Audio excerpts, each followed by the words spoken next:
Hello, and welcome to Cooking with John. Today we are making guacamole. But what is guacamole, you might ask? Well, guacamole is an avocado-based dip, spread, or salad first developed in Mexico. In addition to its use in modern Mexican cuisine, it has become part of international cuisine as a dip, condiment, and salad ingredient.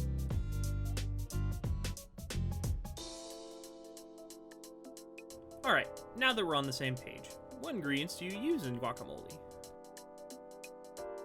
Traditionally, guacamole was just made with avocado and salt, but that doesn't sound very good to me, so we can improve. The recipe referenced in this video is from allrecipes.com, link in the description. Let's start with some avocado tips. Avocados taste best when ripe. This is a well-known opinion shared by just about everybody. Avocados are ripe when they have a dark brown color and are somewhat squishy. Because catching avocados when they are at a good ripeness can prove to be annoying, let's discuss storage. When an avocado is stored on the counter at room temperature, it takes 4 to 7 days to ripen. When an avocado is stored in the fridge, it slows the ripening process dramatically. I want to point this out specifically because when I first started making guacamole, I stored my fresh avocados in the fridge and was confused as why they took 3 weeks to ripen. Alright, time to make some guac. So aside from the 3 avocados, the recipe calls for the juice of 1 lime, 2 Roma tomatoes, 1/2 an onion, 3 tablespoons of cilantro, 1 teaspoon of minced garlic, and 1 pinch of cayenne pepper, which is optional. Now I bet you're wondering, why don't I have any cilantro? I'm one of the few people whose DNA makes cilantro taste like soap, so I'm leaving it out. Guacamole is very adjustable to your personal liking. Many people add other ingredients such as jalapenos, sour cream, basil, and peas? What? Who would add peas to guac? Alright, what tools will we be using? I recommend something to cut with and something to mash with. I use this large chef's knife because it is the sharpest knife I own, and its long blade makes cutting large amounts of food a breeze.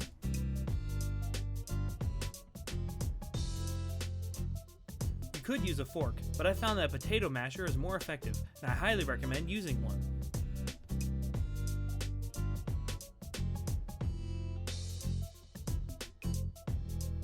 Alright, now that we have our ingredients and our tools, we can start preparing our guacamole.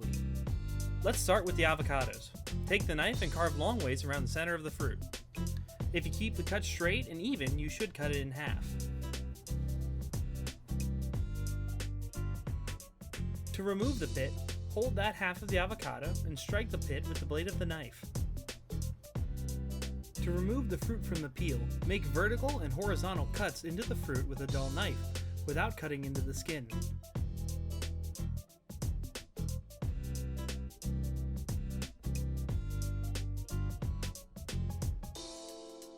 These cuts will make it easier to scoop out the edible parts of the fruit with a spoon.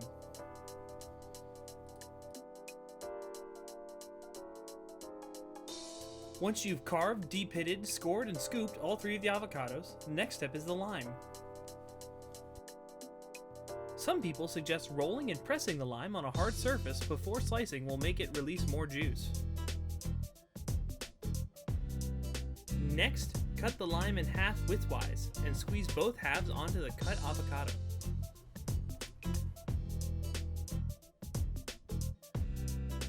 Other than adding good flavor, lime juice is used on avocado because the citric acid slows down the browning process. If you want more lime juice than you can squeeze by hand, there are products out there you can buy, like this one and this one. The rest of the ingredients can be added in any order. I'm going to talk about garlic next.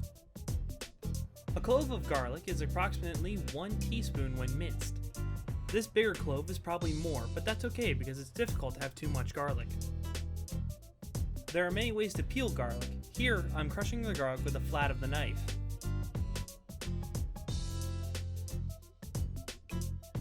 As you can see, the garlic skin comes off easily in 3 or 4 pieces.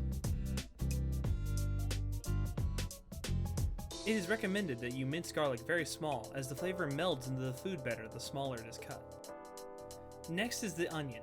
I'm using a white onion here because that's what was next to the avocados at Walmart. I'm cutting off the top of the onion, cutting it in half, then skinning it. Some people would probably tell you to skin it before cutting it in half, and they'd probably be right.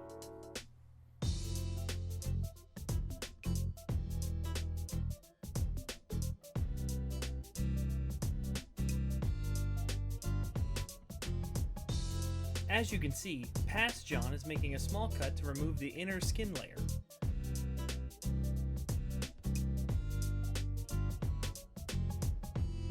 Now we're going to ignore Past John cutting up this onion because apparently he can't use a knife when a camera is rolling.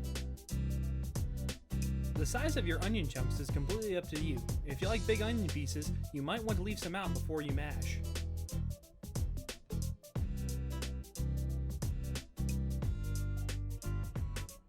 I like to leave tomatoes for last as they get red juice all over everything.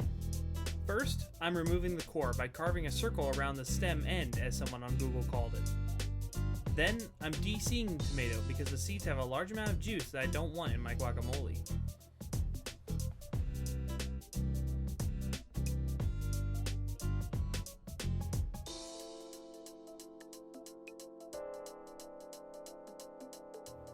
This is another case where you can cut as little as your heart desires.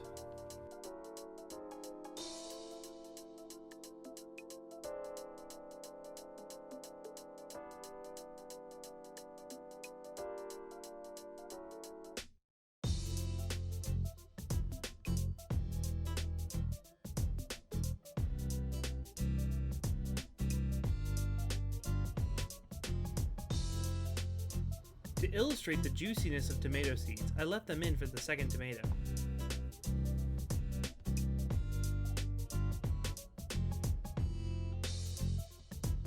Finally, salt and pepper to taste.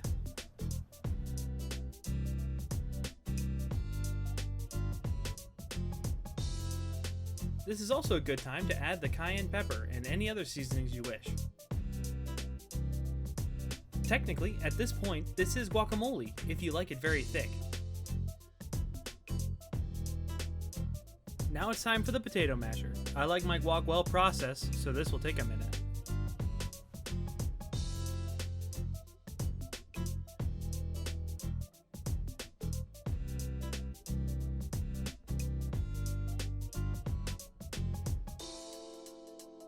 The recipe encourages you to chill the guacamole for 1 hour to improve flavor. Any airtight container will work, but they recommend covering the surface with water or lime juice to avoid browning. But the YouTuber Binging with Babish recommends placing plastic wrap over the guac and making sure all the air is out. I've had better results with the plastic wrap.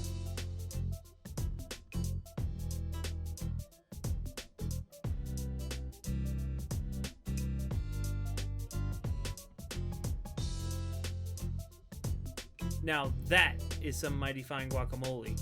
I've made this hundreds of times, I'm still not tired of it.